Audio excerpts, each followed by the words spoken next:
Ada yang nanya, apakah aku pernah mengalami bullying seniority di pesawat saat aku terbang? Pasti nggak sih? Pengalaman yang bener-bener aku rasain langsung pribadi aku, nggak ada tambah-tambahan, nggak ada pengurangan, dan itu yang memang terjadi di pesawat. Jadi aku tuh masih anak baru di airlines ini, terus aku tuh Ron. Ini cluenya memang airlinesnya sudah terkenal memainkan peran senioritas gitu. Dan ini mungkin budaya mereka karena aku pribadi waktu itu masuknya sebagai expri. Jadi aku initial di tempat pertama, abis itu aku masuk ke tempat yang kedua. Ini hitungannya aku expri dan aku Ron di Pekanbaru. Aku nggak tahu kalau culture di sana itu ternyata kita itu harus membangunkan atau menunggu senior kalau kita tuh mau makan, atau bahkan kita tuh harus mesenin lebih untuk senior itu. Gak usah aku spill dari airlines mana karena ini akan pro kontra juga, tapi aku waktu itu agak shock karena aku nggak tahu. Meskipun di airlines sebelumnya, yang airlines pertama aku ini juga aku ada sistem ron, tapi aku tuh bodo amat gitu loh. Kayak kita tuh yang kayak makan bareng, ayo. Kalaupun nggak mau makan bareng ya udah diem di kamar. Kalaupun kalian mau nge-go food ya silahkan, nggak harus yang kalian itu ngasih ke senior juga. Atau kayak basa-basi ya oke lah, tapi basa-basi yang kayak bener-bener basa-basi. Pokoknya intinya sebenarnya nggak ada yang peduli juga kalian mau beli apa enggak. Tapi di airlines ini tuh ternyata aku baru tahu kalau kita itu harus bener-bener serespect itu sama senior, even dia lagi tidur.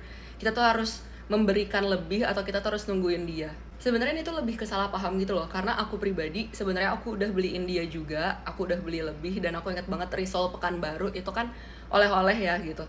Tapi mbaknya ini tidur dari awal kita check in hotel sampai itu tuh check-innya tuh sekitar zuhur, dia tuh tidur sampai maghrib gitu. Ya kali aku kelaparan, aku harus nungguin dia bangun gitu kan. Akhirnya aku udah mesenin makan, dan aku untuk dia juga aku udah lebihin, terserah mau dia makan ayo nggak ya udah gitu. 7.000 kan satu risol itu. Tapi ternyata saat dia bangun itu tidak nice gitu kan, karena dia salah paham, dikira aku tuh cuman ngambil GoFood untuk diriku sendiri tanpa nawarin dia, tapi aku bisa nawarin ke kamar sebelah, yang dimana aku turun memang sama kamar sebelah karena kita turun. Ya kebetulan kita mau turun gitu, mbak-mbak itu mau makan, yaudah aku ikutan. Cuman dia tuh nggak nanya-nanya sama aku kayak kamu tuh udah beliin aku atau enggak, atau kayak kamu kapan belinya, kok kamu nggak ngajak-ngajak aku, langsung to the point deh gitu, kayak mau marah langsung to the point. Ini enggak, jadi bener-bener silent treatment, terus diem aja. Aku kan orang yang nggak peka ya, dan aku tuh nggak tahu apa yang salah sama aku. Terus aku orang itu juga cuek gitu, jadi kayak oh emang lagi bad mood kali baru bangun gitu. Ya udah aku kayak segampang itu berpikir. Intinya tuh aku udah turun ke bawah, kucuk-kucuk gitu kan, ditanya mbaknya udah tahu belum kalau kita tuh mau keluar. Aku bilang udah, aku udah bilang. Intinya tuh aku nggak tahu apa emang aku yang nggak peka atau gimana. Aku emang ngomongnya tuh aku cuma mau turun ke bawah, jadi seakan-akan kayak aku tuh nggak ngajak dia gitu. Maksudku ya kalau mau berangkat ayo aja nggak sih, nggak usah sampai diajak-ajak. Singkat cerita, di airlines itu tuh ternyata kita tuh harus respect. Menurut mereka tuh respect, tapi menurut aku maaf ya, itu lebih kayak slave ya jatuhnya. Kalau mbaknya tuh bilang A kita harus ikut, kalau mbaknya minta B kita tuh harus ikut. Jadi benar-benar harus ngikutin kemana kemauan mereka gitu loh. Bukan di situ gongnya. Jadi gongnya itu adalah saat aku naik ke atas, aku tuh ngasih kan makananku ya, mbak ini aku ada beli tadi, emang aku belinya lebih buat kita berdua, tapi mbaknya lagi tidur. Dan dia dengan gagah dan beraninya tuh dia bilang kayak nggak usah, sekarang kamu pindah kamar, kamu ambil barang-barangmu, kamu tukar kamar ke kamar yang satunya lagi, kita switch. Itu jam 10 atau 11 malam, tolong, 10 atau 11 malam. Aku bingung dong, yang kayak jam 10 atau 11 malam gue diusir dari kamar gue nih, jatuhnya ngusir dong. Terus aku berusaha menjelaskan gitu kan, kayak masih sabar gitu, mbak maaf ya sebelumnya kalau emang salah paham, tapi maksud aku demi Allah aku tuh ngomong kayak gitu karena aku nggak suka orang yang munafik, dan aku kalau ngomong emang darder langsung to the point gitu, nggak pakai kode. Dan dia masih berkali-kali tuh yang kayak di-cut gitu omonganku. Terus malah dia nanya kayak gini, kamu nantangin saya, dengan matanya yang mendelik gitu. Nantangin dari mana? Aku nanya baik-baik, terus dia menganggap itu nantangin gitu. Jadi kalau sekarang diingat-ingat sebenarnya lucu sih, tapi saat hari H itu tidak lucu sama sekali, sorry. Dan aku tahu orangnya emosian, jadi tanganku bener-bener kayak gini mengepal di bawah gitu, dan aku tuh ngeliatin dia kayak gitu, tapi aku yang kayak gedek emosi. Pengen aku kayak tuh pengen kayak Godzilla, ngerti gak sih, kayak pengen ngamuk di kamar, tapi males gitu berdebat sama orang yang kayak gini karena aku tahu itu akan nonsens banget kan. Terus aku ambil barang-barangku semuanya, jadi aku diusir dari kamarku sendiri di jam 11 malam. Dan sebelum aku diusir, aku keluar dari kamar, masih sempet-sempetnya juga ketiga kalinya aku tuh ngomong lagi ke dia, dan aku emang ngomong kayak gini, kalau ketiga kalinya masih dia kayak gini berarti oke, aku keluar. Masih sama dong, intinya aku disuruh keluar, kamu nantangin saya bla bla bla bla bla, keluar kamu sekarang.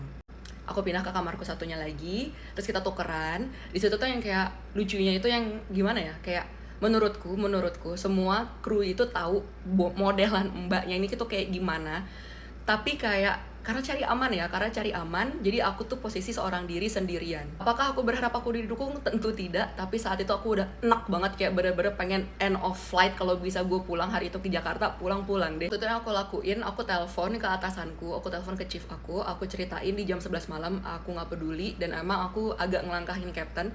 Karena kenapa? Karena captainnya juga jam 11 malam pasti tidur dong, siapa juga yang bakal nelpon captain malam-malam gitu kan. Dan ini aku rasa permasalahan sesama cabin crew, jadi aku langsung lah ngadunya ke atasan yang cabin crew juga gitu. Aku bilang aku nggak bisa meneruskan penerbangan ini karena CRM atau crew resource management atau teamwork kita gak jalan.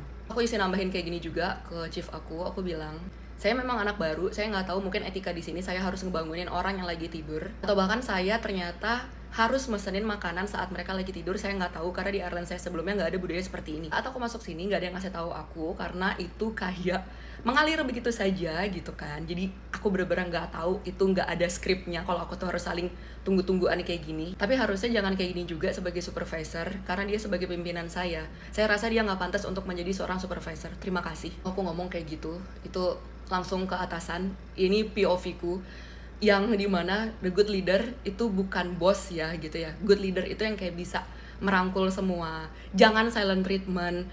Terus kayak tiba-tiba jam 11 malam di silent treatmentin kayak gini, aku nggak tahu kenapa. Terus besokannya otomatis jadwal aku jadinya tuh cuma landing doang dari Pekanbaru ke Jakarta. Harusnya aku lanjut lagi, kayak ada 2 landing lagi.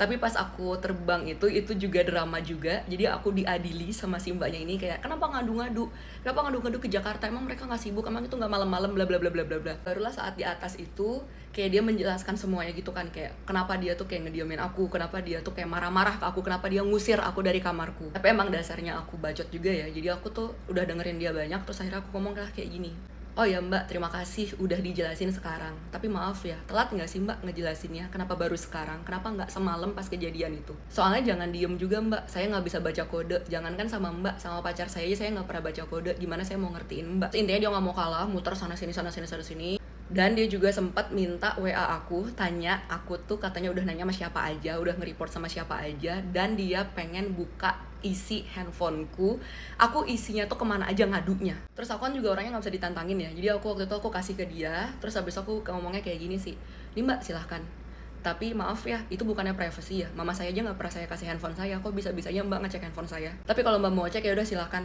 Wah, di saat itu tuh aku yang pengen bener-bener yang kayak kapan aku resign dari sini gitu, karena bener-bener setoksik itu buatku, menurutku. Kalau kalian betah dengan culture seperti itu silahkan, tapi itu kalian, itu bukan aku. Nah, setelah dari situ aku resign, terus aku dapet tempat yang baru, tempat aku terakhir ini bener-bener yang kayak wah, akhirnya aku keluar dari toxic environment senioritas gak jelas kayak gini. Dan aduh, tempatku yang sekarang so much better. Kayak yang penting respect, nggak usah berlebihan dan tidak menjadi budak. Terima kasih banyak.